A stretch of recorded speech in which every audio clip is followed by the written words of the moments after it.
Good morning, everyone, and welcome to the Litany of Catholic Martyrs for June 19th.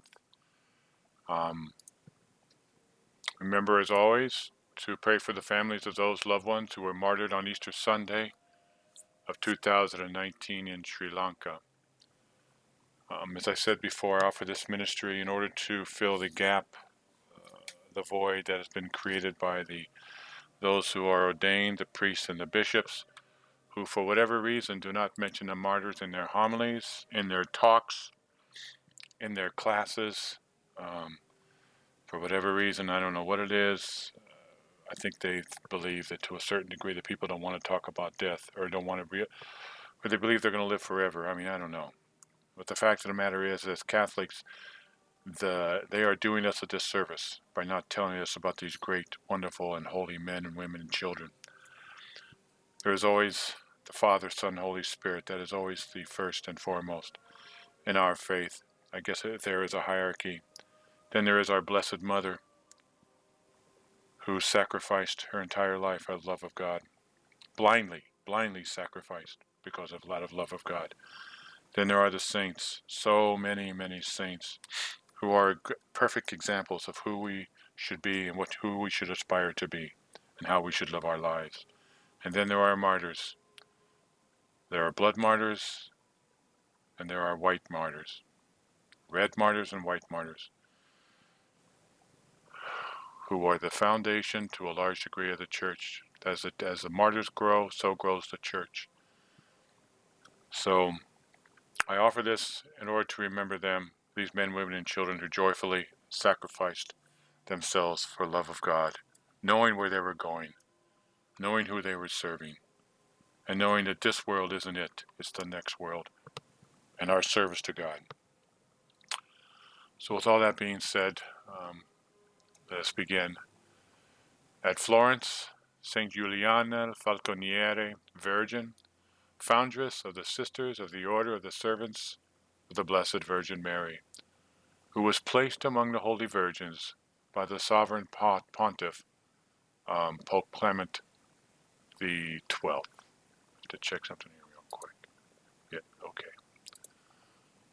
At Milan, the holy martyrs Gervasius and Protasius were brothers. The former, by order of the judge Astasius, was so long scourged with leaded whips that he died. They beat him to death with whips, with those little lead balls on the end, the same thing they beat Christ with. The latter, which is brother, after being scourged with rods, was beheaded.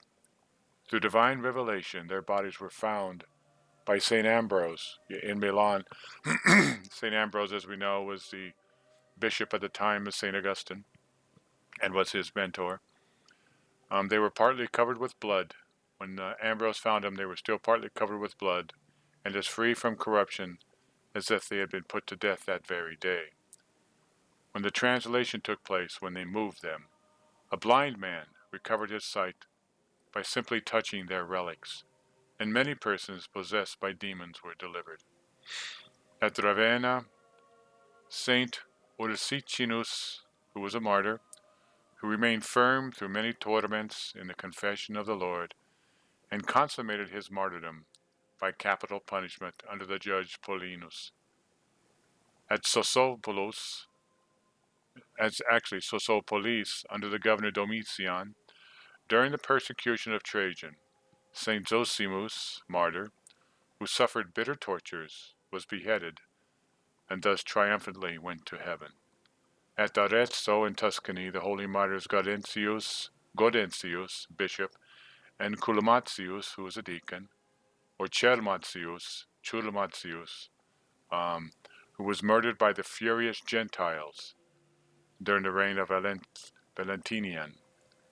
On the same day, Saint Boniface, or Boniface, martyr, a disciple of Blessed Romuald, I'm not sure how to pronounce that, Romuald, who was sent by the Roman pontiff to preach the gospel in Russia, and having passed through fire uninjured, and baptized the king and his people, he was killed by the enraged brother of the king. and thus gain the palm of martyrdom, which he ardently desired. And finally, at Ravenna, Saint Romuald Anchoret, founder of the monks of Cardinaroli, who restored and greatly extended monastic discipline, which was much relaxed in Italy. They were falling back. He is also mentioned on the 7th of February. These are the men, women, and children who, out of love for the church, love for God, and love for us, sacrificed their lives. Let's remember them today. They are definitely praying for us. Let's offer a prayer for them. As you go through your day, if something that you don't like happens to you, somebody cuts you off, somebody at work does something happens. You're in the line, and somebody takes forever with coupons, whatever. Remember these men, women, and children, and act accordingly. Act heroically. Act like a Catholic, loving, caring. Thank you all for listening. God bless you, and have a wonderful day.